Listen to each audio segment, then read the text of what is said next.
आता पुढच्या 10 मिनिटात 50 बातम्यांचा घेणार आहोत आपण नॉनस्टॉप आढावा। सुरुवातीला शेतकऱ्यांना एक दिलासा देणारी बातमी, कारण येत्या काही तासांच्या आत मॉन्सून महाराष्ट्राच्या दिशेने सरकणार आहे। पुणे वेधशाळेने ही माहिती दिली आहे। त्याआधी राज्यात काही ठिकाणी पावसाने हजेरी लावली। काल भंडारा जिल्ह्यात वादळी वाऱ्यासह पावसाने हजेरी लावली आहे। काही भागात गारपीटही झाली आहे। तिकडे इंदापुरातही पावसाने हजेरी लावली, यामुळे वातावरणात गारवा निर्माण झाला आहे। तर रायगड जिल्ह्यातील काही भागात देखील पावसाने हजेरी लावली। दरम्यान काल पुणतांब्यामध्ये देखील अर्धा तास जोरदार पाऊस बरसला। हिंगोली परिसरातील काही भागात काल संध्याकाळी 5 वाजण्याच्या सुमारास वादळी वाऱ्यासह पावसाने हजेरी लावली। यात सेनगाव तालुक्यातील जांबांद इथं वीज पडून 2 जण ठार झालेत, तर 2 जण जखमी आहेत।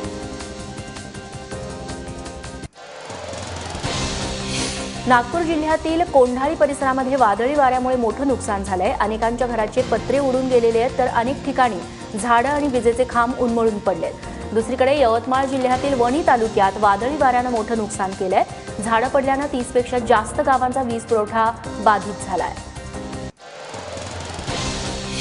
कोल्हापूर जिल्ह्यात आज 6व्या दिवशी देखील शेतकऱ्यांचा संप सुरूच आहे। कोल्हापुरातील शियेमध्ये तलाठी कार्यालयाला टाळं ठोकून या आंदोलनाला सुरुवात करण्यात आली आहे। या आंदोलनात सरकार विरोधात घोषणाबाजीही करण्यात आली। तिकडे मनमाडमध्ये देखील 6व्या दिवशी शेतकऱ्यांचा संप सुरूच आहे। चांदवड तालुक्यातील रायपूरमध्ये शेतकऱ्यांनी तलाठी कार्यालयाला टाळं ठोकलंय, तसंच ग्रामपंचायत कार्यालयाला देखील टाळं ठोकण्यात आलंय।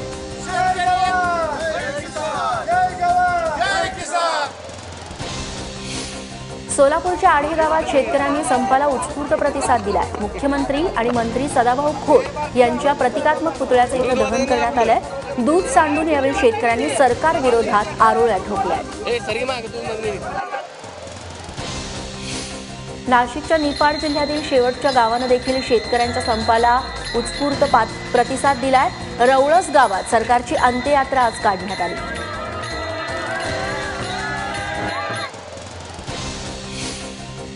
शेतकऱ्यांच्या बंदमुळे भाज्यांचे दर कडाडलेले आहेत। नाशिकच्या बाजारपेठेत भाज्यांची आवक कमी झाल्याने भाज्यांचे दर 100 रुपये किलोच्या घरात पोहोचले।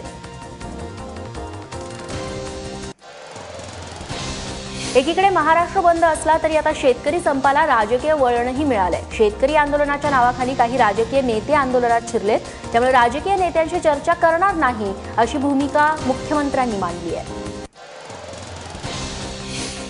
तिकडे पुण्यातही भाज्यांचे दर महागलेले आहेत। संपाच्या 6व्या दिवशी देखील उत्स्फूर्त प्रतिसाद मिळत असल्याने आता बाजारपेठेत भाजीपाल्याची आवक कमी झाली आहे, त्यामुळे भाज्यांचे दर वाढल्याचं चित्र बघायला मिळतंय। शेतकऱ्यांना कर्जमाफी देण्याचं आश्वासन फडणवीसांनी दिलं आणि भाजप नेत्यांनी जणू कर्जमाफी झालीच असल्याचं आवाहनाला सुरुवात केली आहे। भाजपच्या वतीनं जालना औरंगाबाद महामार्गावरती होर्डिंगबाजी सुरू करण्यात आली आहे, ज्याच्यात मुख्यमंत्री आणि भाजपच्या प्रदेशाध्यक्षांचे आभार मानण्यात आले। मुख्यमंत्री देवेंद्र फडणवीस यांचा अकोला दौरा रद्द करण्यात आलाय। राज्यात सध्या सुरू असलेल्या शेतकरी संपाच्या पार्श्वभूमीवर 7 जूनला अकोल्यातील मुख्यमंत्र्यांचा दौरा रद्द करण्यात आल्याची चर्चा आहे।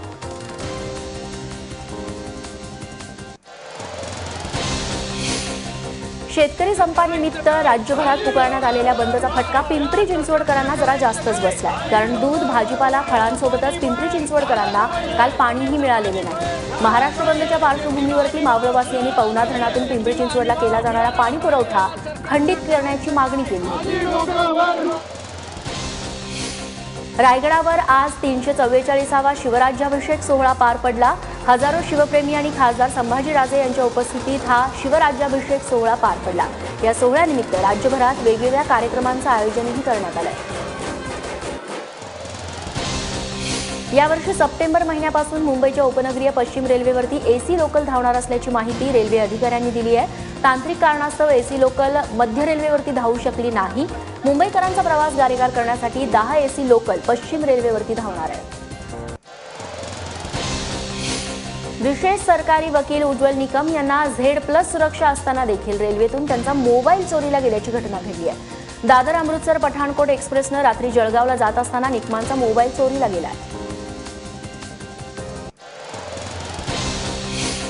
टीव्ही, फ्रीज आणि वॉशिंग मशीनची खरेदी करण्याचा आपण विचार करत असाल तर आपल्यासाठी गुड न्यूज आहे, कारण 1 जुलैपासून जीएसटी लागू होणार आहे आणि जीएसटी लागू होण्याआधी कंपन्या जुना स्टॉक खपवण्यासाठी 20 ते 40% सूट देत आहेत.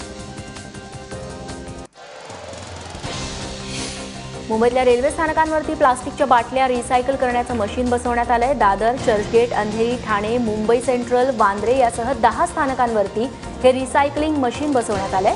प्रत्येक बाटलीमागे प्रवाशांना एक डिस्काउंट कुपनही मिळतंय. भिवंडी महापालिकेच्या महापौर पदासाठी येत्या 9 जून रोजी निवडणूक होणार असून महापौर पदासाठी 9 अर्ज दाखल झाले. यात पूर्ण बहुमतात असलेल्या काँग्रेससह शिवसेना, भाजप आणि भाजपचं समर्थन असलेल्या कोणार्क विकास आघाडीनं देखील अर्ज दाखल केले. विश्व मराठी परिषदेतर्फे आयोजित करण्यात येणारं यंदाचं विश्व मराठी साहित्य संमेलन 10 सप्टेंबर रोजी इंडोनेशियातील बालीमध्ये होणार आहे. यंदा या संमेलनाचं 7वं वर्ष आहे. हे संमेलन वैद्यकीय क्षेत्राशी संबंधित असेल असं सांगण्यात येत आहे. भरधाव रेल्वेखाली येऊन देखील 14 वर्षीय मुलीचा जीव बालंबाल वाचल्याची घटना कुर्ला स्थानकातील सीसीटीव्हीत कैद झाली आहे. रूळ ओलांडताना एक 14 वर्षांची मुलगी वेगानं आलेल्या मालगाडी खाली आली. आश्चर्याची गोष्ट म्हणजे मालगाडी तिच्या अंगावरून गेली आहे. तिला जखमा झालेल्या आहेत, मात्र तिचा जीव वाचलाय.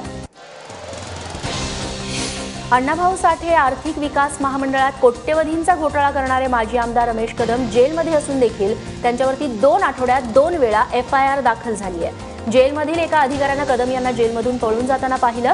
अधिकाऱ्यानं कदमांना परत जेलमध्ये येण्यास सांगितल्यावरती कदम यांचा पारा चढला आणि त्यांनी त्या अधिकाऱ्याला शिवीगाळ केली. कोल्हापुरातील कागल नगरपालिकेच्या वतीनं राबवण्यात आलेल्या घरकुल योजनेमध्ये घोटाळा झाल्याचा आरोप भाजपकडून केला जातोय. मूळ गरीब लाभार्थी सोडून ही घरं सक्षम व्यक्तींना देण्यात आल्याचं उघड करण्यात आलंय. 5 वर्षांपूर्वी कागल नगरपालिकेनं ही योजना आणली होती. भंडारा शहरात घरफोड्या करणाऱ्या अट्टल चोराला गुन्हे शाखेनं अटक केली आहे. त्याच्याकडून 3.25 लाखांचा मुद्देमाल जप्त करण्यात आलाय. या चोरट्याविरोधात तडीपारीचा आदेश जारी करण्यात आलाय. जिल्ह्याभरात झालेल्या अनेक चोऱ्या आणि दरोड्यांमध्ये याचा सहभाग असल्याचं उघड झालंय. नाशकातील चांदवडमध्ये अज्ञात गाडीच्या धडकेत बिबट्याचा मृत्यू झालाय. मुंबई आग्रा महामार्गावरती बिबट्या रस्ता ओलांडत असताना पहाटेच्या सुमारास ही दुर्घटना घडली आहे. नागपूरच्या अजनी रेल्वे स्टेशन समोर सरकारी क्वार्टरमध्ये मोठ्या प्रमाणावरती काडतुसं सापडली आहेत. गेले 3 महिने बंद असलेल्या क्वार्टरमध्ये जमिनीमधून ही काडतुसं बाहेर काढण्यात आली. ही सर्व काडतुसं जिवंत असल्यानं मोठी खळबळ उडाली आहे. नागपुरात आईनंच आपल्या मुलाची हत्या करून स्वतः गळफास लावून आत्महत्या केल्याची घटना घडली आहे. आपल्या 9 महिन्याच्या मुलाला पाण्यात बुडवून तिनं त्याची हत्या केली. घरगुती कलहातून लक्ष्मी शर्मा यांनी हे कृत्य केल्याचं पोलिसांचा अंदाज आहे. अकोल्यातल्या सांगळूरमध्ये बंधाऱ्यात बुडून एका 15 वर्षाच्या मुलाचा मृत्यू झालाय. पवन शामतकर असं या मुलाचं नाव आहे. गेल्या 2 दिवसात झालेल्या पावसानं या बंधाऱ्यात पाणी साचलं होतं. दुपारी पवन या पाण्यात पोहायला गेला असता बंधाऱ्यातील गाळात फसून त्याचा मृत्यू झाला. मुंबई गोवा महामार्गावरती ट्रक आणि तवेरामध्ये झालेल्या भीषण अपघातात 3 जण गंभीर जखमी झाले. सिंधुदुर्गातल्या झाराप जवळच्या पेट्रोल पंपाजवळ हा अपघात झाला. गोव्याहून मुंबईच्या दिशेनं जात असताना तवेराचा टायर फुटून ती ट्रकला आदळली. यात 3 जण गंभीर जखमी झाले. पंढरपूरला निघालेल्या संत मुक्ताबाईच्या पालखीचे बुलडाणा शहरात मोठ्या थाटामाटात आगमन झालं. शेकडो वर्षांपासून ही पालखी पंढरपूरला जाताना बुलडाणा मुक्काम करून दुसऱ्या दिवशी रवाना होते. आज दुपारी ही पालखी पुढे मार्गक्रमण करेल. शहरात सर्वत्र या पालखीचं उत्साहात स्वागत होत आहे. सरकारी अधिकाऱ्यांच्या भ्रष्टाचाराचा निकाल 6 महिन्यात लागणार आहे. केंद्र सरकारनं या संदर्भातील नियमात दुरुस्ती केली आहे. 50 वर्षांपूर्वीचा जुना नियम आता बदलण्यात आलेला आहे. भ्रष्टाचाराची प्रकरणं तातडीनं निकाली लागावीत यासाठी हा ऐतिहासिक निर्णय घेण्यात आला आहे. न्यूज चॅनेलमधील प्रसिद्ध नाव आणि NDTVचे सहसंस्थापक प्रणव रॉय यांच्या विरोधात CBIनं काल गुन्हा दाखल केलाय. ICICI बँकेला 48 कोटी रुपयांचं नुकसान पोहोचवल्याचा आरोप प्रणव रॉय आणि त्यांच्या पत्नी राधिका रॉय तसंच अन्य काही खासगी कंपन्यांवरती लावण्यात आलाय. केरळात उन्हापासून वाचण्यासाठी एक घोडा चक्क काच फोडून कारमध्ये शिरल्याची घटना घडली आहे. जयपूरमध्ये एका टांगेवाल्यानं आपला घोडा रस्त्यावरती दोरीनं बांधून ठेवला होता. तापमानाचा पारा 42 अंशांवरती पोहोचला होता. तळपत्या उन्हात हैराण झालेला हा घोडा दोरी तोडून धावत सुटला. समोरून भरधाव वेगाने येणाऱ्या कारला तो धडकला आणि थेट काच फोडून आत शिरला. भारतीय अवकाश संशोधन संस्था अर्थात इस्रोच्या शिरपेचात आणखी एक मानाचा तुरा खोवला गेलाय.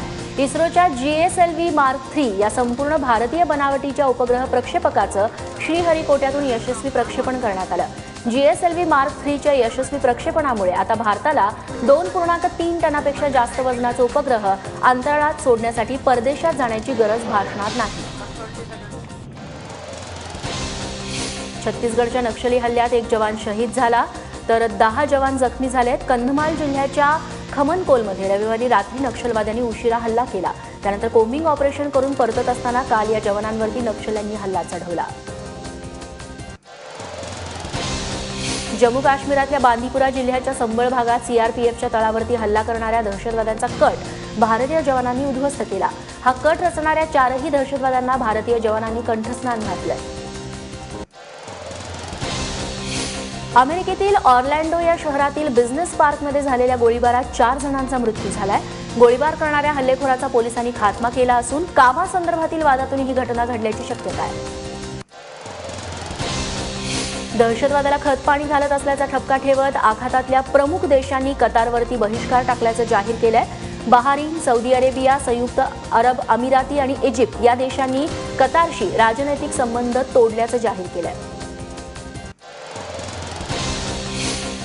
लग्नातल्या 5 खुर्च्या चोरल्या म्हणून 2 तरुणांना अमानुष मारहाण करण्यात आली आहे. बिहारच्या कैमूरमधली सौनरबसा या गावात ही घटना घडली आहे. लग्न लावून यजमानांनी जेव्हा घरी परतले तेव्हा त्यांना घरातील 5 खुर्च्या चोरीला गेल्याचं लक्षात आलं. त्यानंतर खुर्च्या चोरणाऱ्या 2 तरुणांना झाडावरती उलट टांगून बेदम चोप देण्यात आला. पॅरिस पर्यावरण करारातून बाहेर पडताना भारतावरती टीका करणारे अमेरिकेचे राष्ट्राध्यक्ष डोनाल्ड ट्रम्प यांना परराष्ट्र मंत्री सुषमा स्वराज यांनी प्रत्युत्तर दिलंय. पैशांपायी किंवा अन्य कोणत्याही लाभासाठी आम्ही पॅरिस करारावरती स्वाक्षरी केलेली नव्हती. पर्यावरणाच्या रक्षणासाठी कटिबद्ध असल्यानंच आम्ही या करारात सामील झालोय असं स्वराज म्हणाले. जागतिक पर्यावरण दिनानिमित्त अभिनेता सलमान खाननं आपल्या बीइंग ह्युमन या ब्रँड अंतर्गत सायकल लॉन्च केली आहे. या सायकलच्या लॉन्चच्या ठिकाणी पोहोचण्यासाठी सलमान स्वतः आपल्या घरापासून मेहबूब स्टुडिओपर्यंत सायकल चालवत पोहोचला. अभिनेते अनुपम खेर चक्क माजी पंतप्रधान मनमोहन सिंग यांची भूमिका साकारणार आहेत. मनमोहन सिंग यांचे मीडिया सल्लागार राहिलेले संजय बारू यांच्या पुस्तकावरती आधारित हा चित्रपट असणार आहे. अनुपम खेर यांचा हा आगामी चित्रपट 2018 मध्ये रिलीज होण्याची शक्यता असून या चित्रपटाचा पहिला लुक बुधवारी प्रदर्शित होणार आहे. बहुप्रतीक्षित इंदू सरकार या सिनेमाचा पहिलं पोस्टर मधुर भांडारकर यांनी ट्विटरद्वारे रिलीज केलंय. हा चित्रपट भारतातील आणीबाणीच्या काळातील इंदिरा गांधी या विषयावरती आधारित आहे. यात पिंक फेम कीर्ती कुल्हाडी, अनुपम खेर तसंच मी नितीन मुकेश हे प्रमुख भूमिकेत असणार आहे.